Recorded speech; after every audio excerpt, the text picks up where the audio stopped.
You're listening to Agile Ideas, the podcast, hosted by Fatima Abuchi. For anyone listening out there not having a good day, please know there is help out there. Hi everyone, and welcome back to another episode of Agile Ideas. I'm Fatima, CEO at Agile Management Office, Mental Health Ambassador, and your host. This podcast is made possible thanks to Agile Management Office. We help businesses in three key ways: improving organizational culture and delivery, supporting projects and change, and streamlining governance and process using 20 years of proven practice and the AMO Way model. In today's episode, I'm going to be talking to you about what Agile teams can learn from the Seabin Project. And in this episode, I'm going to effectively tell you in a nutshell what the Seabin Project is and why it's had some significant success, and then also tell you about 5 key lessons for Agile teams that can be learned from the Seabin Project. Now, it's often you come across a project that you hear and you think, wow, that's not only significantly benefiting the environment, but also it involves such curious thinking to come up with such an idea. And the Seabin Project is one of those ideas. And so I thought I would tell you a little bit more about it and leverage the lessons and insights that we can for our own day-to-day projects and businesses as well. So let's get straight into it. So what is the Seabin Project? Well, first of all, talking about this topic, I often think sometimes we can overcomplicate things. And when we think about what effectively the Seabin Project is all about, it seems like and sounds like a really simple solution, but it is far more complex than it seems. But it is also the simplest solutions that are the most effective. And nothing better exemplifies this than the Seabin Project itself. It's simple, seems simple. There's a lot of work that goes into it, but it is effective. And it offers plenty of useful takeaways for teams, not only our own teams, but even in our businesses, those running projects that want to reduce the complexity of their projects and execute them successfully. So let's have a look at the Seabin Project in a nutshell. We all probably are aware that marine pollution is a serious problem. And so an Australian clean tech startup known as the Seabin Project is one of the very few to offer a tangible solution to the problem of ocean pollution. It was founded by a gentleman named Pete, and I'm not sure if I'm going to pronounce his surname correctly, but Seglinski, and also Andrew Turton in 2015. And the company launched its first iteration of the Seabin, a floating rubbish bin that moves up and down with the ocean tide, and it collects all kinds of ocean trash. How freaking cool is that? The Seabin is essentially just like any other bin, except that it's installed in the oceans and it's filled with water and natural filtration materials. It removes plastic, debris, and oil from different water bodies. And the Seabins are used at ports, docks, marinas, yacht clubs, and many other places that are connected to water bodies. And it offers an effective solution to clean up the waterways and help protect marine wildlife. Now, that's an overview of the Seabin Project in a nutshell. And I think that we can all agree, not only a very ingenious idea, but just thinking about the benefits to the environment and actually the marine wildlife, it just seems so simple. It seems so simple to think about, let's put a bin in the sea and help clean up the environment. Again, it seems simple, but there's a lot more that went into figuring out how to make this solution a strategy that can work, that is much more than just about the concept, but also the technology that went into development of the Seabin Project. Now, I do want to call out that neither myself or Agile Management Office have anything to do with the Seabin project. We're just fans of the whole concept and of what Pete and Andrew did. So I just wanted to call that out. We're just big fans of what they've done, and we truly believe that this is one of those unique Agile ideas. So now that we know a little bit more about what the Seabin project is, let's look at why the Seabin project has been successful. So the Seabin project used Agile concepts like the MVP, or minimum value proposition, and they developed a humble prototype. Now, Pete and his colleague, Andrew, were both avid surfers, or are avid surfers, and the love of the ocean and seeing the mess of floating debris and plastic made them inspired and really wanting to do something to help that environment. So as of sort of the time of sort of writing and talking and researching this, we know that they've installed more than 860 Seabins all over the world. And in addition to installing them, they've won a number of awards for creativity, environmental impact, and social good. So when you think about it, it's not really a bad outcome for someone who came up with an idea that quite literally is a garbage can. So when we take a macro view of this project, it might look as though it's an enormous undertaking filled with challenges and complexity on top of complexity. And it is, even though it seems like a simple solution. The Seabins themselves, from what we've researched, don't have a lot of moving parts, and they are inexpensive, and they work with the natural ebb and flow of the ocean. That being said, the overall initiative as a whole is not the same. So if you think about it, we're talking about cleaning up vast stretches of water bodies, and that in itself is no walk in the park. And then thinking about the whole concept and, getting to the point of undertaking investment to have someone jump on board, or many people jump on board to fund this idea at such a massive scale, required significant work and significant investment. But when we peel back the layers and we lay everything bare, you begin to understand just how simple the execution of the project truly is. The Seabin project doesn't just merely embrace the keeping it simple, stupid, or KISS principles, it revels in it. It's a perfect case study for Agile teams, and it makes the perfect case that the simple ideas are often the best solutions when they are carefully executed. So the project in itself has been very successful, and it continues to be successful. So let's look at 5 key lessons for Agile teams from this project and what we can learn from them. So the first lesson is that simple can be effective.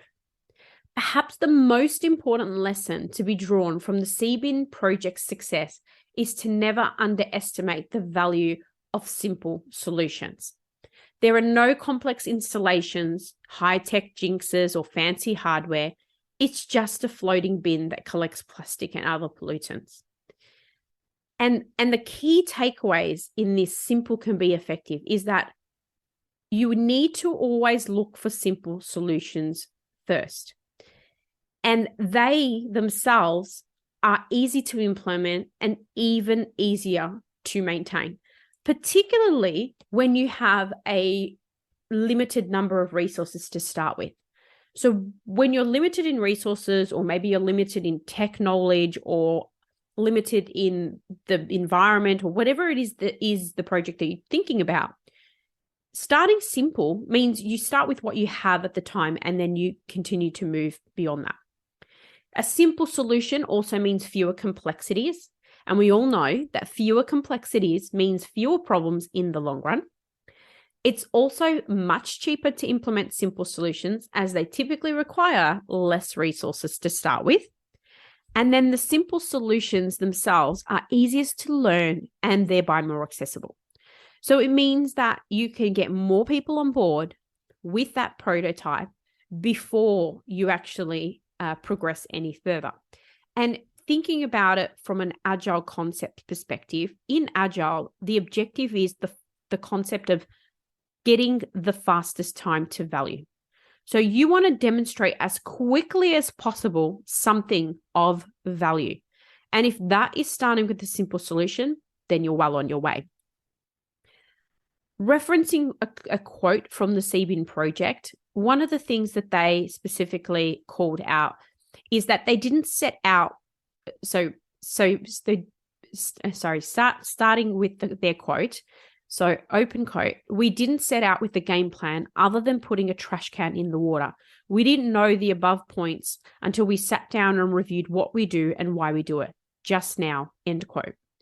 And so you can see it wasn't about overthinking or over planning, which a lot of us can do, and the fear of not getting it right, but rather just starting with a simple game plan. Rather than starting with simple and then building on your game plan longer term. So that is your first takeaway. Now, speaking of longer term, the second key point is around focusing on the long term. Now, yes, we may start simple, but also we still need to have in our back of our minds what the long term may look like. With the Seabin Project, it focuses on developing long-term solutions. The company doesn't believe in finding quick fixes to serious problems, but in developing sustainable solutions in the form of Seabins. This approach has defined all their strategies, policies, and their decisions. And so the key takeaways here for Agile teams is develop solutions with an eye on long-term effectiveness and sustainability, even if it means going with the simple solution first. Don't fall into the short-term benefits trap. Instead, try to pick a solution that provides you benefits for years to come. So going with the simple solution doesn't mean taking shortcuts, but it means thinking about what benefits you have available to your customers now versus what you can do to evolve that longer term, particularly if, like the Seabin Project, they effectively set themselves up as a business.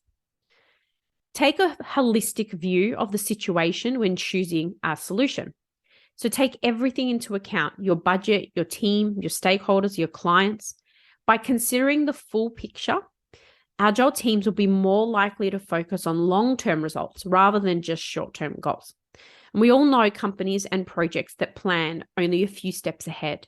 And that often can lead to duplication, waste, or rework because you realize as you evolve your simple product that you learn new things that were not considered at the beginning. Never take a dim view of any alternative, no matter how inconsequential or insignificant they might first appear to be. So when thinking about starting with your simple solution, don't discount all other options because you've fixated on a particular aspect of your project. You actually need to think about a number of alternatives and a number of options in order to make the right decision for your project or your organization. Another quote from the Seabin Project is, open quote, Seabin results come from a combination of naivety, intelligence, academic and or natural, positivity, a can-do attitude, sprinting, iterating while sprinting, eternal optimism, working as a team and vulnerability, yet being firm, fair, direct, and polite, end quote.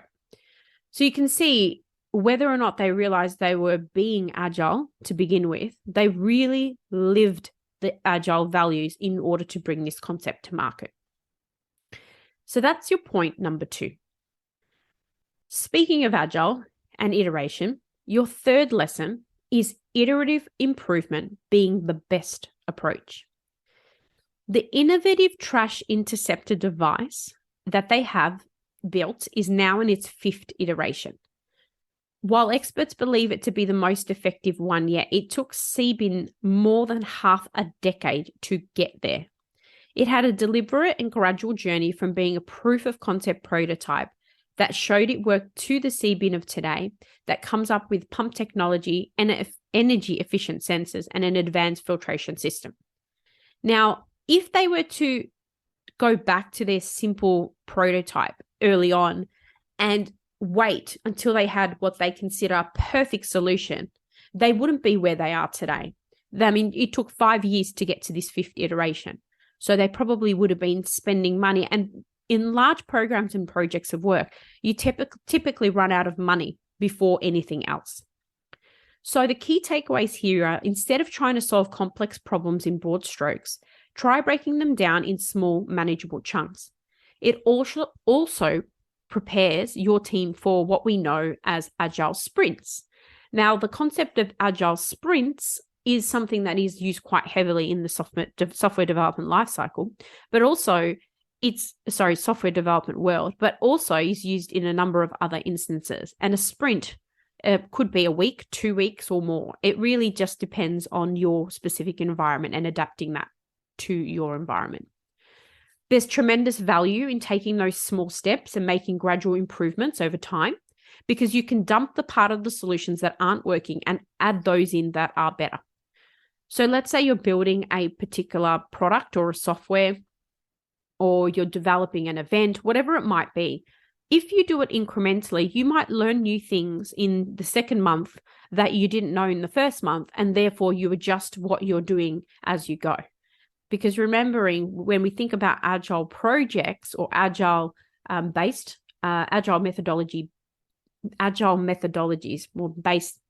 methodologies rather, that are based on Agile. Sorry, a little bit of tongue-tied there.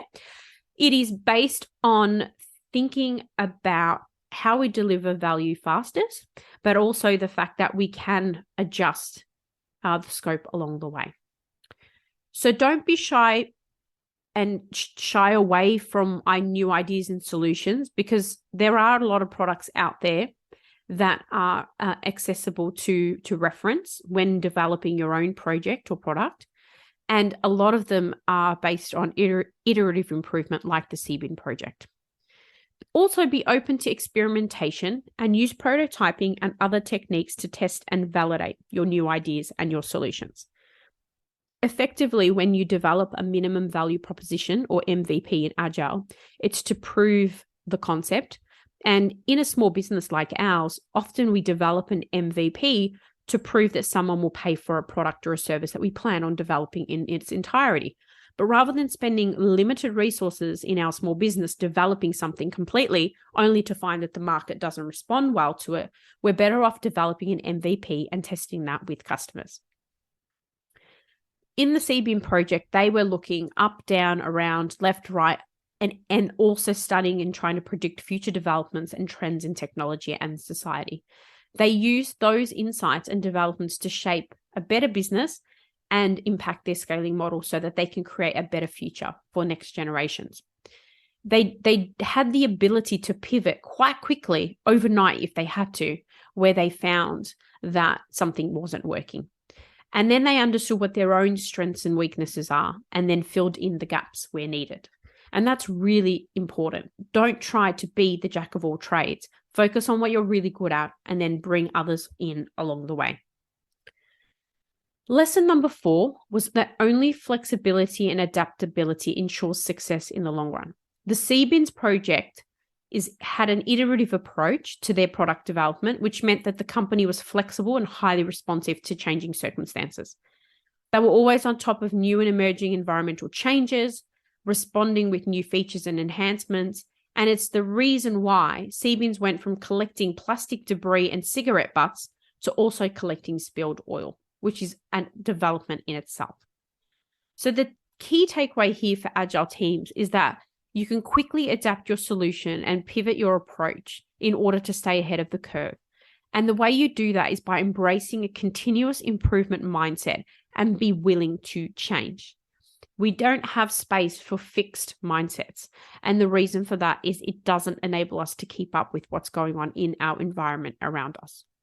We also need to make sure we take customer feedback on board and devise new solutions or revise our present ones accordingly. We also need to measure the impact of our actions, track all of our key metrics, and make informed decisions before making changes. Now, it may seem that Agile projects make changes haphazardly, but they're not. They often are informed based on facts and data and what's actually going on with the product and our stakeholder feedback. And then when facing new challenges or obstacles, meet them head on. Think about how you can improve your current solutions to address these challenges fully. Instead of going for quick fixes or workarounds, that are not going to be sustainable long term. And it also leaves you with a lot of outstanding questions and problems. And for the Seabin project, they had a fair and well-managed, flexible workplace, which led to happiness and a positive work culture because they realized that their greatest asset is their team. And so it should be. So the final lesson is around cross-functional teams, which can deliver the best results. If we think about the Seabin project being so massive, it's because all stakeholders are on the same page. From the company's engineers and scientists to government agencies to the marina and dock management, and even volunteers and activists, they're all pulling their weight behind a common goal. And that common goal is understood and crystal clear for everyone who is jumping on board. The takeaways here is that we know agile teams are made up with diverse skills and perspectives will have a better shot at achieving their goals. The cross-functional teamwork needed is as vital for the project's success as is collaboration. This is about not just talking about what we'll do, but also doing it. Always try fostering an environment where new ideas are welcomed and criticisms are taken with the right spirit.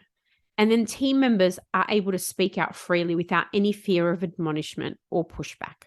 And that is giving them the safety and security of being part of a team that not only collaborates and works cross-functionally, but also feels safe and confident to be able to speak up where they think that there is a better way or that there is something that isn't going to work. And if we're all working behind a common goal, it makes that a lot easier. So there you have it, the 5 key takeaways and lessons from the Seabin project. So 1, being simple can be effective. 2, focusing on the long term. 3, iterative improvement is the best approach.